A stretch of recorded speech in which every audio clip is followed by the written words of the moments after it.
नमस्कार दोस्तों, आज हम बात करने वाले एक ऐसे आईपीओ के बारे में जिसने बाजार में हलचल मचा दी है। जी हाँ दोस्तों, हम बात करने वाले हैं ओसवाल पंप्स के बारे में। इसने एक साल में 186% की ग्रोथ दिखाई है और वहीं पीएम कुसुम योजना के अंतर्गत हजारों सोलर पंप्स भी लगाए हैं। लेकिन क्या ये वाकई में आईपीओ इन्वेस्ट करने लायक है या फिर से हाई वैल्यूएशन देके रिटेलर्स के लिए कुछ बचा ही नहीं। हम देखेंगे आईपीओ की सारी डिटेल कि कंपनी के फंडामेंटल कैसे हैं, कंपनी की वैल्यूएशन कैसी है, क्या पॉजिटिव है क्या नेगेटिव है, ग्रे मार्केट प्राइस कितना चल रहा है और बाकी में ओवरऑल एनालिसिस के बाद मेरा क्या ओपिनियन बन रहा है इस आईपीओ को लेके। तो अगर आप इस चैनल पर नए हैं तो चैनल को सब्सक्राइब कर दीजिए और बेल आइकन पर क्लिक कर दीजिए जिससे कि आपको सारे नोटिफिकेशन और अपडेट आते रहें। तो चलिए स्टार्ट करते हैं ये वीडियो। तो सबसे पहले बात करते हैं कंपनी करती क्या है। ये कंपनी इनकॉर्पोरेट हुई थी 2003 में और ये पंप्स बनाती है और डिस्ट्रीब्यूट भी करती है एग्रीकल्चर में भी, डोमेस्टिक में भी और इंडस्ट्रियल यूज के लिए भी। और उन्होंने बहुत सारे सोलर प्रोजेक्ट भी किए हैं पीएम कुसुम योजना के तहत। तो ये तो हो गई कंपनी के बारे में बात। अब बात करते हैं आईपीओ के बारे में। तो आप 13 जून से लेकर 17 जून तक शाम के 5 बजे तक इस आईपीओ में अप्लाई कर सकते हैं और आईपीओ का साइज है 1387 करोड़, जिसमें से ऑफर फॉर सेल लगभग 500 करोड़ के आसपास है, यानी कि 35% जो पैसा इस आईपीओ के थ्रू कंपनी उठाएगी वो प्रमोटर्स की जेब में जाएगा और लगभग 900 करोड़ के आसपास कंपनी में इन्वेस्ट किया जाएगा। तो अब कट ऑफ प्राइस की बात कर लें तो एक शेयर का कट ऑफ प्राइस है 614 रुपए। तो उसके लिए अगर आप कट ऑफ प्राइस पे इस आईपीओ में इन्वेस्ट करते हैं तो आपको 14,736 रुपए इन्वेस्ट करने पड़ेंगे एक लॉट के लिए। तो अब बात करें कि रिटेलर्स के लिए कितना पोर्शन एलोकेटेड है। तो 1387 करोड़ में 35% यानी कि लगभग 485 करोड़ के आसपास का जो आईपीओ का अलॉटमेंट है वो रिटेलर्स के लिए। तो ये तो अच्छी बात है, इसमें कोई शेयर होल्डर कोटा नहीं है। और अगर आप स्मॉल एचएनआई कैटेगरी में इन्वेस्ट करना चाहते हैं तो आपको 2,06,000 रुपए के आसपास इन्वेस्ट करने पड़ेंगे। इसमें कोई एंकर पोर्शन भी नहीं है।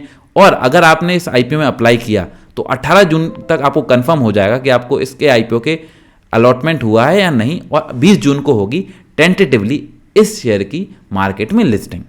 तो ये तो हो गई आईपीओ के बारे में बात। लेकिन पहले डिसाइड तो कर लें कि इस आईपीओ में इन्वेस्ट करना भी है या नहीं। तो उसके लिए क्या देखना पड़ेगा, उसके लिए देखना पड़ेगा हमें फंडामेंटल्स। तो अब देखते हैं कंपनी के फंडामेंटल्स कैसे हैं। तो अगर एसेट्स की बात करें तो कंपनी के एसेट 2022 से 2024 में लगभग 4 गुना बढ़ गए। बहुत ही अच्छी बात है। रेवेन्यू भी कंपनी का देखें 31 मार्च 2022 को जो 361 करोड़ था वो बढ़ के 31 दिसंबर 2024 को 1,067 करोड़ हो गया है, जो कि फिर से बहुत ही अच्छा है। और अगर प्रॉफिट आफ्टर टैक्स करें तो 16 करोड़ से आप देख रहे हैं कि 216 करोड़ के आसपास पहुंच गया है। तो प्रॉफिट भी कंपनी का धांसू है। नेटवर्थ भी कंपनी की बढ़ रही है और कंपनी के पास रिजर्व्स एंड सरप्लस यानी फ्री कैश फ्लो भी कंपनी के पास है। कंपनी की बोरिंग बढ़ रही है, बट कहीं ना कहीं इन्होंने अपने जो आईपीओ के डिटेल्स है उसमें मेंशन किया हुआ है कि कहीं ना कहीं ये पैसा कंपनी के जो ड्यूज हैं उसको क्लियर करने में भी लगाया जाएगा। तो बोरिंग बहुत ज़्यादा टेंशन नहीं है। तो ओवरऑल कंपनी के फंडामेंटल्स तो मुझे अच्छे लग रहे हैं। बट अगर हम बात करें वैल्यूएशन की, क्या कंपनी की वैल्यूएशन अच्छी है या नहीं, तो चलिए देखते हैं। तो अगर पी रेशियो की बात करें कंपनी का प्री आईपीओ है 62.54, जो कि बहुत ज़्यादा है। लेकिन पोस्ट आईपीओ कंपनी अच्छी वैल्यूएशन पे दे रहा है, तो महज 24.22 पी ही बचेगा। अगर पीयर्स से कंपेयर करें, इनके पीयर्स हैं शक्ति पंप, विपिल, तो उनकी अभी करंटली जो मार्केट में लिस्टिंग है उनका पी है 66.72 और 27.31। तो लिस्टिंग के बाद इस कंपनी का पी कहीं ना कहीं आपके जो कॉम्पिटिटर है उससे कम ही रहेगा।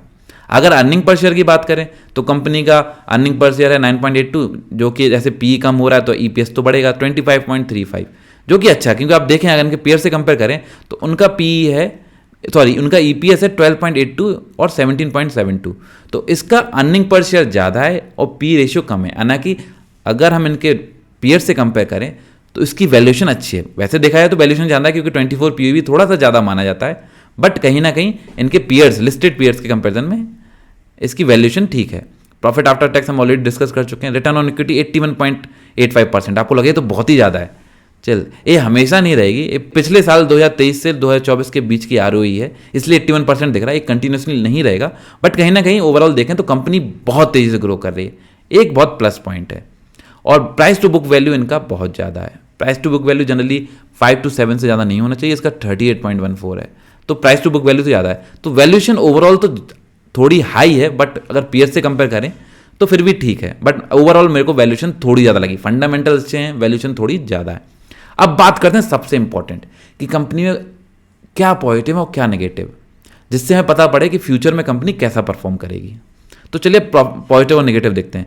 जैसा कि आपको बताया कि ये पीएम कुसुम योजना के अंतर्गत बहुत सारे सोलर पंप्स लगा रहे हैं एग्रीकल्चर फील्ड में, तो ये लीडिंग प्लेयर है उसमें, और लगातार अभी बहुत सारा काम बाकी है। तो कहीं ना कहीं एक बहुत बड़ा पॉजिटिव है कि इनके पास अभी बहुत ऑर्डर्स बचे हैं। बट इसके जस्ट उल्टा भी सोचें तो कहीं ना कहीं इनकी डिपेंडेंसी पीएम कुसुम योजना पे बहुत ज़्यादा है, और अगर गवर्नमेंट ने कोई चेंजेस किए तो इन पे बहुत बड़ा इम्पैक्ट भी पड़ सकता है। तो ये नेगेटिव पॉइंट हो गया। दूसरा पॉजिटिव देखें तो कंपनी अपना डिस्ट्रीब्यूशन और कैपेसिटी काफ़ी तेज़ी से ग्रो कर रही है। इनका नेटवर्क ग्रो हो गया, 636 डिस्ट्रीब्यूटर इनके पास, और इनको कहीं ना कहीं एक न्यू मैन्युफैक्चरिंग कैपेक्स भी इनकी प्लान्ड है, और इनका 821 करोड़ रुपए उसमें इन्वेस्ट करने का प्लान है। तो कहीं ना कहीं कंपनी के डिस्ट्रीब्यूशन भी बढ़ रहा है और कंपनी अपनी कैपेसिटी भी बढ़ रही है, यानी कंपनी बड़े होने के चांसेस हैं। लेकिन एक दूसरे नेगेटिव की बात करें तो नेगेटिव ये है कि इनके जो टॉप 1% क्लाइंट है उससे ही 35% रेवेन्यू आ रहा है, यानी कि 1/3 से ज़्यादा का रेवेन्यू सिर्फ एक सिंगल क्लाइंट से आ रहा है, और टॉप 5 68% करते हैं, यानी कि टॉप 5 क्लाइंट्स में से अगर एक क्लाइंट भी इनका जाता है तो इनके रेवेन्यू पे बहुत बड़ा इम्पैक्ट पड़ सकता है। अब अगर हम फिर से पॉजिटिव की बात करें तो रेवेन्यू और प्रॉफिट तो हमने देखा एक्सेप्शनल ग्रोथ है, राइट, और प्रॉफिट भी काफ़ी तेज़ी से बढ़ रहा है, रेवेन्यू भी काफ़ी तेज़ी से बढ़ रहा है, लेकिन वैल्यूएशन देखें तो ज़्यादा हो गई है।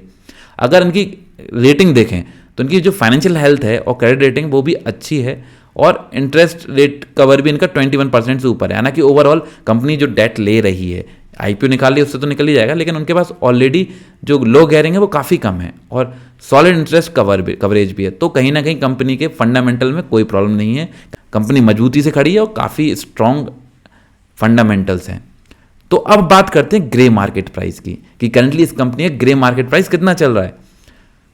तो कंपनी का ग्रे मार्केट प्राइस चल रहा है 50, यानी कि कंपनी शो कर रही है एज पर टुडे 8.14% प्रॉफिट, यानी कि अगर आप इस आईपीओ में अप्लाई करते हैं तो कट ऑफ प्राइस से कहीं ना कहीं कंपनी 8% प्रॉफिट देने के चांस हैं। बट ग्रे मार्केट प्राइस के बेसिस पे हमें कभी भी इन्वेस्ट नहीं करना चाहिए, क्योंकि ग्रे मार्केट प्राइस कभी भी चेंज हो सकता है, और हमें कंपनी की फंडामेंटल और वैल्यूएशन देखने के बाद ही कंपनी में इन्वेस्ट करना चाहिए। तो अब मैं अपना फाइनल ओपिनियन बताता हूं कि मेरा इस कंपनी को लेकर क्या ओपिनियन बनता है। लेकिन मैं बता दूं, मैं कोई सेबी रजिस्टर्ड इन्वेस्टमेंट एडवाइजर नहीं हूं, और ये वीडियो केवल आपके एजुकेशन और इन्फॉर्मेशन पर्पस के लिए है। आप अपने फाइनेंशियल कंसल्टेंट से जरूर कंसल्ट करें इस आईपीओ में इन्वेस्ट करने के पहले, या फिर मैंने जो पूरी एनालिसिस बताई है उसके बेसिस पे खुद डिसाइड करें कि आपको इसमें इन्वेस्ट करना चाहिए या नहीं। मैं जो आपको बताने जा रहा हूं ओपिनियन, वो कोई बाय या सेल रिकमेंडेशन नहीं है। तो चलिए मैं अपना ओपिनियन दे देता हूं। तो हम ऑलरेडी देख रहे हैं कि कंपनी की जो ग्रोथ है और प्रॉफिट है काफ़ी स्ट्रांगली बढ़ रहे हैं, राइट।